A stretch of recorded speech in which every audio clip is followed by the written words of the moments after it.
Hey guys, I'm making this post right before I go to bed, just before I get in the bed. I've already showered, as you can see, and I just wanted to get this in because I put it off today and didn't actually do the post when I meant to, which was much earlier. Sorry, I had to close the door because I got the dehumidifier on. I don't even use the air conditioner, and I just want to step outside on the balcony.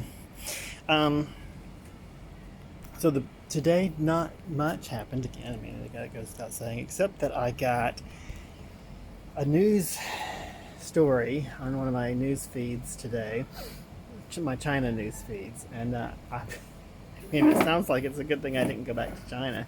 They're fine as far as the virus is concerned, but they just passed a law making what I used to do illegal. So I'm glad I didn't go back to do that. About the time I got back there, get out of quarantine, I'd be out of a job. I haven't sent a message to. I still have a friend there that works in Chenzhou, so I need to contact her and see what's going on with her. But yeah, that sounds crazy, doesn't it? Because I used to teach, but it is now illegal to teach. No, not quite that extreme. But no, it's so here's what it is. It's not exactly illegal. This is what they said on the news story. The first part was that foreign companies cannot invest in the after-school programs. That's what it is, after-school programs. If you worked in a regular school, you're fine, but most foreign teachers teach in the after-school programs because you can make a lot more money teaching in those. And I prefer to teach in a regular school, but once they're offering you more than double to go to the after school program, you do that. So that's what that was the job that I got offered a while back, to come back, and I didn't do it because we're just like I don't want to stay in 3 weeks in quarantine, and I don't really have confidence that they can get me in at this point. I wanted to wait till it was more straightforward getting into the country.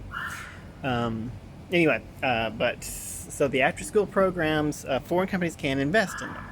Well, okay, I mean that's not such a big deal, right? Because apparently, this was for the big major companies in Beijing and Shanghai that have big chains of after-school programs, schools all over the city, and so they're such big money makers. They were listed on the New York Stock Exchange, and so Beijing didn't like that. They've had a crackdown on Chinese companies being listed on the New York Stock Exchange. They don't want any on there. So that was the first part of the law. But I thought I was like, well, that's no big deal. And then they said, and then part two, none of them can be for profit. Like they're all businesses. Like I said, a lot of them are major corporations. And even the ones I worked for in Little Hunan, they were big money, or good money making businesses. They didn't make billions or anything, but they made a decent profit. The owners made good money off of them. That's why they had them. And so what they said, they can't be for profit. So I guess they have to be non-profit if you have them. Well, I mean, in China that just means it's not going to happen. Nobody's going to run a non-profit. That's just not a thing. Boy, my eyes look really sunken and terrible. Anyway, so that's what I got today. So they can't be for profit, which means they'll all shut down. There won't be any more of those jobs. I mean, you can still work for a regular school. And they said probably parents will go to private tutoring. But it doesn't actually sound like that's legal either. Of course, that's also not something that Chinese people are going to care about. As long as it's not getting caught, that's what you want to do. But then again, it also, this is a big deal, but I mean, having lived in China, I'm going to tell you what comes down out of Beijing. A lot of times you talk to your Chinese friend about it, and they're like, I've never even heard of that, and it's not being enforced, and no one even cares. So I don't know right now if that's gonna be a real thing, but